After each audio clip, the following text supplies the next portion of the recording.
दोस्तों, अगर हम रामायण के युद्ध के कारणों के बारे में समझें तो इसके कई कारण हमें इतिहास में मिलते हैं। वैसे तो कई कारण हैं, परंतु ये एक प्रमुख कारण है कि रावण ने सीता का हरण कर उसे लंका ले गया था और उसके बाद श्री राम उसे बचाने के लिए गए थे।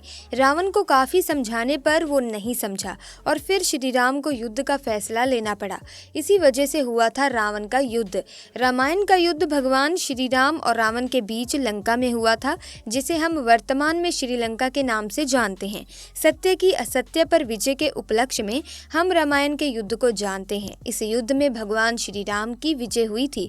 पौराणिक ग्रंथों के अनुसार समझा जाए तो कहा जाता है कि रावण को पता था कि वो युद्ध हार जाएगा, क्योंकि युद्ध के दौरान उसे एहसास हो गया था कि श्री राम साधारण मनुष्य नहीं है, बल्कि भगवान विष्णु के ही अवतार हैं।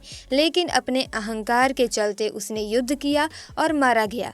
लेकिन सोचने वाली बात है कि रावण को भगवान राम से युद्ध करने के लिए क्या किसी ने रोका नहीं होगा? तो इसका जवाब ये है कि रावण के परिवार में दो लोग सीता के अपहरण और युद्ध के खिलाफ थे।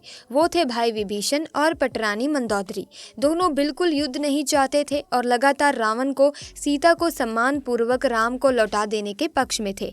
लेकिन ऐसा नहीं हुआ। लड़ाई हुई, उसमें रावण मारा गया। इसके बाद राम ने लंका का राजपाट रावण के छोटे भाई विभीषण को सौंप दिया। लेकिन क्या आपको मालूम है कि रावण की पटरानी मंदोदरी का क्या हुआ? आखिर क्यों उसने विभीषण से शादी का फैसला किया? क्या ये सच है कि रावण की मृत्यु के बाद मंदोदरी ने विभीषण से विवाह कर लिया था? तो आइए जानते हैं इन सभी सवालों के जवाब। ऐसे में सबसे पहले ये जान लेते हैं कि मंदोदरी का जन्म कैसे हुआ और रावण से विवाह कैसे हुआ था। दोस्तों, पुराणों की एक कथा के मुताबिक मथुरा नाम की एक अप्सरा कैलाश पर्वत पर भगवान शिव की तलाश में पहुंची। भगवान शिव को तलाशते हुए जब वो भगवान शिव के पास पहुंची तो उसने वहां पार्वती को ना देखकर शिव को रिझाने के प्रयास शुरू कर दिए। जब कुछ समय बाद वहां पार्वती पहुंची तो उन्होंने मथुरा के शरीर पर शिव की भस्म देखी और फिर वो क्रोधित हो गई और क्रोध में आकर उन्होंने मथुरा को श्राप दे दिया कि तुम अगले 12 वर्ष तक मेंढकी के रूप में जीवन व्यतीत करोगी। माता पार्वती का श्राप और क्रोध देखकर मथुरा डर गई और हाथ जोड़कर उनसे माफी मांगने लगी, जिसके बाद माता पार्वती ने उसे कहा कि सही समय आने पर तुम श्राप मुक्त हो जाओगी।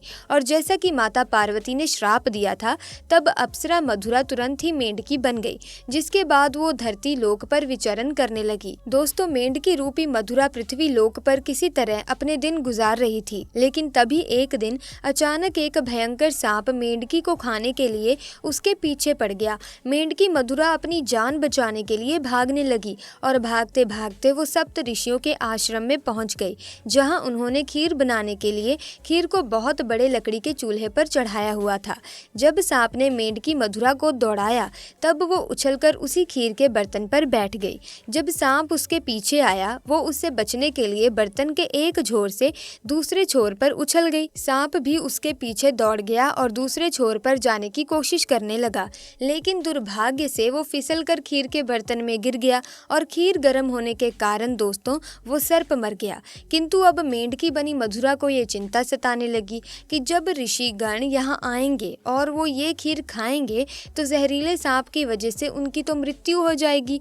और मथुरा ये हरगिज नहीं चाहती थी कि उसकी वजह से सप्त ऋषियों की जान जाए, इसीलिए वो वहीं बैठकर ऋषियों का इंतजार करने लगी।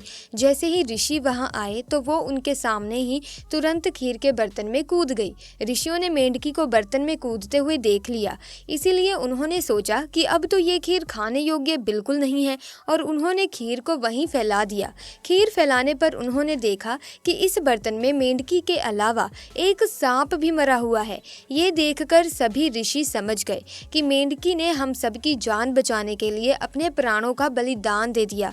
मेंढकी की इस दरिया दिली को देखकर सभी ऋषियों ने अपनी शक्ति से उस मेंढकी को जीवित कर दिया और उसे कन्या का स्वरूप दे दिया, जिससे अब मथुरा मेंढकी से एक सुंदर कन्या बन गई थी। किंतु लोग समाज के डर से ऋषियों ने इस कन्या को अपने साथ नहीं रखा। उन्होंने महर्षि कश्यप के पुत्र मायासुर को बुलाकर उस कन्या को सौंप दिया।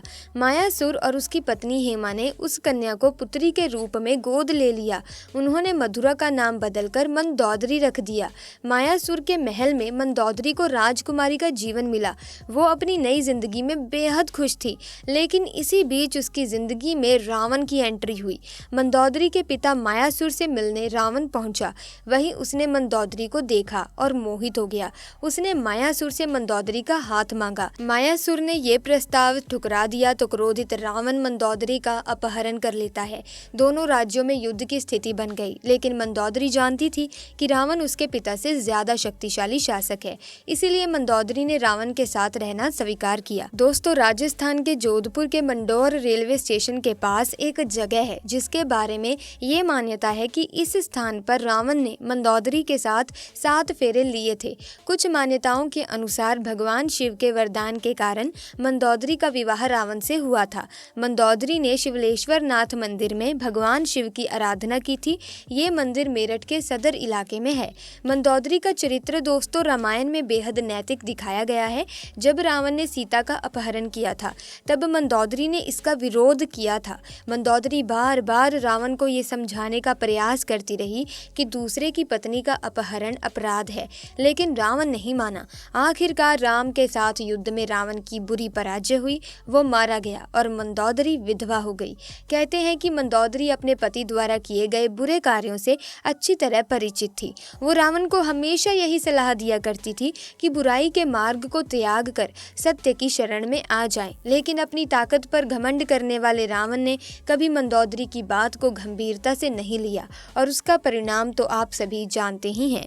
मंदोदरी के साथ भी रावण ने बलपूर्वक अपहरण करके विवाह किया था, लेकिन विवाह के बाद मंदोदरी सच्चे मन से रावण को पति के रूप में स्वीकार कर लेती है। हालांकि उसने रावण को बार बार समझाने की कोशिश की कि सीता का अपहरण करके उसने बहुत गलत काम किया है, उसे इस भूल को सुधार लेना चाहिए।